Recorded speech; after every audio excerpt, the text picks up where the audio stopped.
तो एक बार फिर से आप सभी का स्वागत है मिनी अटेम्प्ट ई क्लासेस चैनल पर। तो जैसा कि आप जानते हैं, मिनी अटेम्प्ट ई क्लासेस चैनल पर मैं जो स्टूडेंट नीट की तैयारी कर रहे हैं या मेडिकल की तैयारी कर रहे हैं या नर्सिंग का कोई भी कोर्स कर रहे हैं, उन सभी स्टूडेंट्स के लिए इम्पोर्टेंट लेक्चर्स मैं आप सभी के लिए लेकर के आता हूं। तो आज उसी सीरीज़ को कंप्लीट करते हुए हम पढ़ने वाले हैं cell the structure unit of life के बारे में। ठीक है, कई सारे स्टूडेंट्स के प्यारे स्टूडेंट्स के कमेंट आए कि सर सेल पे वीडियो अपलोड करिए, तो आज उसी को कंप्लीट करने के लिए आपके सामने मैं आया हूं। तो क्लास को शुरू करने से पहले एक पॉजिटिव थॉट के साथ में क्लास को शुरू करेंगे, जो कि आपकी स्क्रीन पर आ रहा होगा। ध्यान से सुनिएगा। अगर लगने लगे कि लक्ष्य हासिल नहीं हो पाएगा, अगर लगने लगे लक्ष्य हासिल नहीं हो पाएगा, तो लक्ष्य को नहीं, अपने प्रयासों को बदलिए। स्टूडेंट्स, कई बार ऐसा होता है कि लक्ष्य को प्राप्त करने के लिए हम बहुत मेहनत करते हैं, लेकिन वो प्राप्त नहीं होता।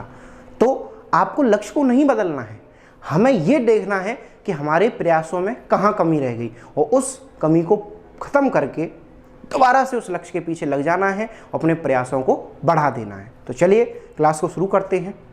सबसे पहले आज हम पढ़ेंगे कि सेल क्या होती है, व्हाट इज सेल।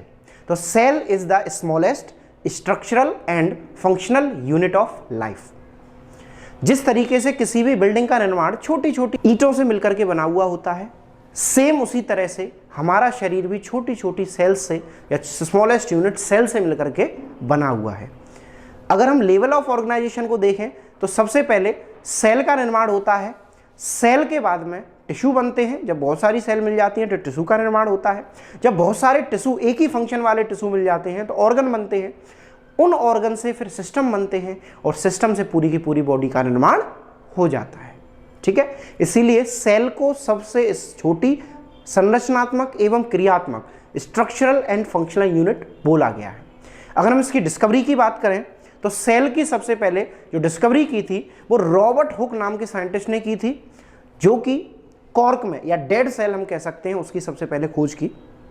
और उसके बाद में दूसरे साइंटिस्ट हुए जिन्होंने लाइव सेल की खोज की, जिनका नाम था एवी लीवानहुक, एंटोन वॉन लीवानहुक, जिन्होंने लाइव सेल को ऑब्जर्व किया। ये दोनों ही क्वेश्चन बड़े इंपॉर्टेंट है, कई बार पूछे गए हैं। चलिए अब हम एक एक करके स्ट्रक्चर ऑफ सेल के बारे में पढ़ेंगे। उससे पहले आप सेल का डायग्राम देख लीजिए। इस डायग्राम में आपको सारे के सारे सेल ऑर्गेनेल एक ही जगह दिखाई पड़ रहे होंगे। न्यूक्लियस, एंडोप्लाज्मिक रेटिकुलम, उसके बाद में राइबोसोम, लाइसोसोम, सारे। ठीक है, तो हम शुरू करते हैं स्ट्रक्चर ऑफ सेल के बारे में। तो सेल के कौन कौन से कंपोनेंट्स होते हैं। सबसे पहले सेल में फॉलोइंग कंपोनेंट्स होते हैं, जैसे कि cytoplasm, cell membrane, Golgi apparatus, lysosome, mitochondria, ribosome and nucleus. ये सभी सेल ऑर्गेनेल मिलके सेल्स को बनाते हैं। मैंने एक वर्ड बोला है ऑर्गेनेल। ऑर्गेनेल का मतलब क्या होता है? लिटिल ऑर्गन, छोटे ऑर्गन जो कि सेल के अंदर प्रेजेंट होते हैं। तो फर्स्टली सेल मेम्ब्रेन के बारे में हम स्टडी करेंगे। तो सेल मेम्ब्रेन आपकी स्क्रीन पर आ रहा होगा। It is the outer protecting membrane of cell. Cell को बाहर से एनक्लोज करने का काम, प्रोटेक्ट करने का काम सेल मेम्ब्रेन का होता है। और सेल मेम्ब्रेन मेनली 3 कंपोनेंट से मिलकर के बना हुआ है। फर्स्ट कंपोनेंट होता है प्रोटीन, जो कि 55% होती है। सेकेंड कंपोनेंट लिपिड, जो कि 40% होता है। और थर्ड कंपोनेंट है कार्बोहाइड्रेट, जो कि 5% प्रेजेंट है। अब आप इस डायग्राम में इजीली देख सकते हैं प्रोटीन के, फैट के ये मॉलिक्यूल्स आपको दिखाई दे रहे होंगे। येलो कलर से जो दिखाया गया है वो काय के मॉलिक्यूल्स हैं? वो लिपिड्स के मॉलिक्यूल्स हैं। और प्रोटीन के मॉलिक्यूल आपको ब्लू कलर से आपको दिख रहे होंगे, जो कि एक चैनल की तरह काम करते हैं। ठीक है, चलिए अब बात आती है साइटोप्लाज्म की। ये साइटोप्लाज्म क्या होता है? साइटोप्लाज्म सेल मेम्ब्रेन्स के अंदर ही पाया जाता है, या सेल मेम्ब्रेन इसको एनक्लोज करके रखती है। ये एक फ्लूइड होता है जो कि 80% वाटर से मिलकर के बना हुआ है, जिसके अंदर सारे के सारे सेल ऑर्गेनेल फ्लोट करते हैं, मतलब तैरते हैं, इसी के अंदर रहते हैं। ठीक है, चलिए अब बात आती है सबसे इंपॉर्टेंट जो सेल ऑर्गेनेल है, जिसका नाम है न्यूक्लियस। क्या नाम है? न्यूक्लियस। क्योंकि न्यूक्लियस पूरी सेल को कंट्रोल करता है, कोऑर्डिनेट करता है, तो इसीलिए इसको हम कहते हैं कंट्रोलर ऑफ सेल। क्या कहते हैं इसको? Controller of cell. लिख लीजिए। दूसरा क्वेश्चन जो इससे पूछा गया है वो है, it is the largest cell organelle. Nucleus cell का सबसे बड़ा सेल ऑर्गेनेल होता है, और इस न्यूक्लियस के पास में न्यूक्लियर मेम्ब्रेन भी होती है। ठीक है, ये न्यूक्लियर मेम्ब्रेन क्या करती है, इस पूरे के पूरे न्यूक्लियस को एनक्लोज करने का काम करती है, घेरने का काम करती है। और सबसे पहले फर्स्टली रॉबर्ट ब्राउन नाम के साइंटिस्ट ने न्यूक्लियस की खोज की। क्लियर हो गया न्यूक्लियस के बारे में। चलिए एक डायग्राम के थ्रू हम न्यूक्लियस को समझेंगे कि आपको दिख रहा होगा बीच में रेड कलर से आपको दिख रहा होगा ये क्या है, न्यूक्लियोलस है। उसके चारों तरफ आपको दिख रहा होगा न्यूक्लियर पोर्स है या न्यूक्लियर मेम्ब्रेन है, और बीच में न्यूक्लियस के बीच में बिल्कुल बीचों बीच में आपको दिख रहे होंगे जेनेटिक मटेरियल्स, डीएनए आरएनए वगैरह प्रेजेंट होते हैं। चलिए अब हम बात करेंगे फंक्शंस ऑफ न्यूक्लियस की। न्यूक्लियस के क्या क्या रोल हैं, क्या क्या काम है। सबसे पहला काम होता है it control all cellular activity. Cell के अंदर क्या चीज़ आनी है जानी है, किसका फॉर्मेशन होना है, किस मॉलिक्यूल का फॉर्मेशन नहीं होना है, किस मॉलिक्यूल को डिस्ट्रॉय करना, ये सब कंट्रोल कराना, ये किसका काम है, न्यूक्लियस का। इसलिए इसको हम कंट्रोल बॉडी ऑफ सेल भी बोलते हैं। दूसरा फंक्शन होता है इसका it store genetic materials. Genetic material means DNA and RNA, जो जेनेटिक इंफॉर्मेशन को स्टोर करके रखते हैं वो भी इसके अंदर ही स्टोर होते हैं। अगला it help in synthesis of protein. Protein को फॉर्मेट कराने में, सिंथेसिस कराने में ये हेल्प करता है, क्योंकि राइबोसोम्स का फॉर्मेशन न्यूक्लियस से ही होता है और राइबोसोम प्रोटीन की सिंथेसिस करते हैं। ठीक है, नेक्स्ट है it help in cell division. एक सेल से दो में, दो से चार में, यानी डिवीजन होना, डिवाइड करना, ये भी किसके ऊपर डिपेंड करता है, न्यूक्लियस के ऊपर डिपेंड करता है। और अगला फंक्शन है जो कि आपकी स्क्रीन पर आ रहा होगा, it help in synthesis of RNA. RNA की सिंथेसिस भी डीएनए के द्वारा ही होती है। चलिए अब हम बात करेंगे नेक्स्ट सेल ऑर्गेनेल जिसका नाम है गोल्जी बॉडी। तो गोल्जी बॉडी पहले तो हम ये समझेंगे क्या है। गोल्जी बॉडी एक मेम्ब्रेनस बाउंड ऑर्गेनेल्स है जो हेल्प करता है processing and packaging of protein. Golgi body का काम होता है प्रोटीन को प्रोसेस करना और पैक करना। ये उस प्रोटीन को पैक करता है जो कि एंडोप्लाज्मिक रेटिकुलम ने बनाई है। आगे हम पढ़ेंगे एंडोप्लाज्मिक रेटिकुलम के बारे में।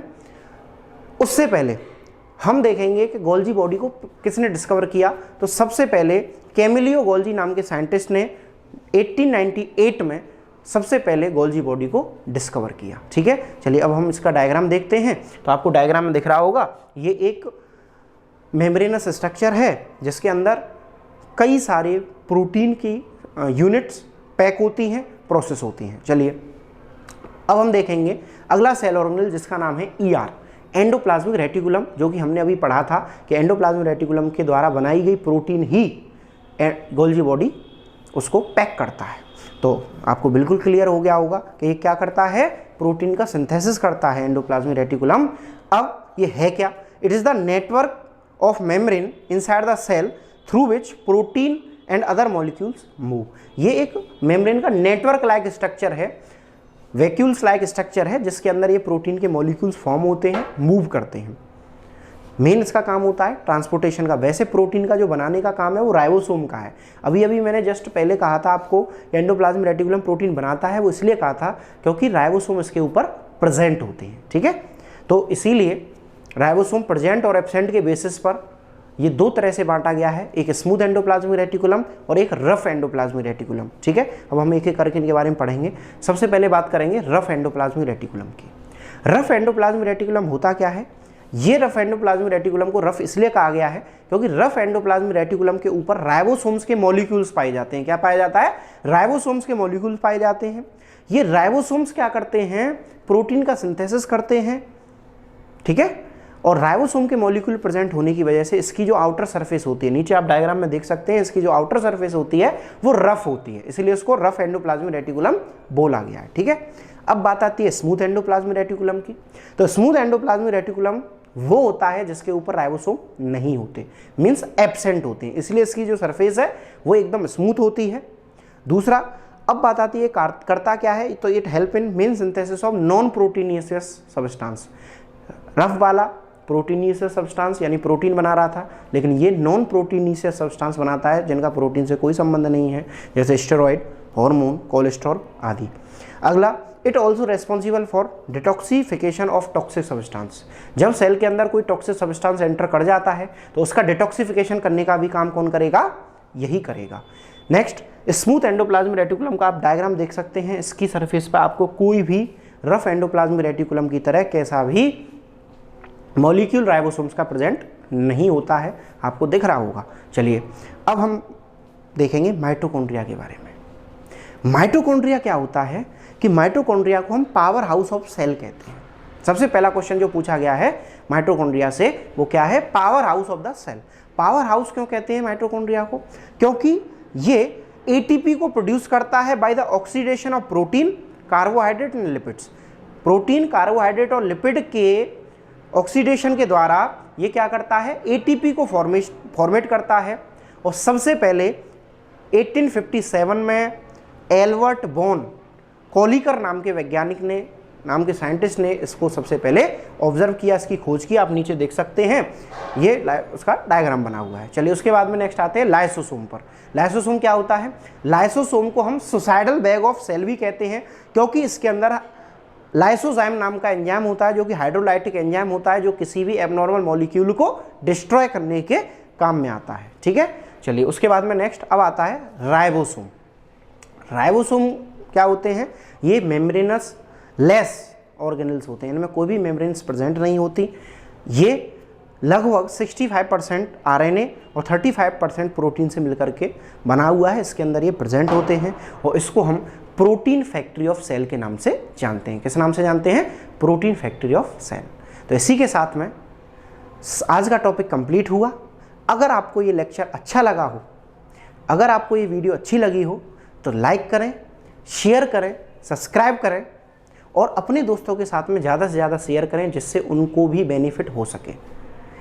मैं कई बार देखता हूँ कि कई सारे स्टूडेंट्स सिर्फ वीडियो को देखते हैं, लेक्चर को देखते हैं, लेकिन सब्सक्राइब नहीं करते हैं। तो स्टूडेंट्स ज़्यादा से ज़्यादा सब्सक्राइब करिए, जिससे हमें भी मोटिवेट, हम भी खुद हों मोटिवेट, जिससे ज़्यादा से ज़्यादा आपके लिए लेक्चर्स लेकर के आएँ।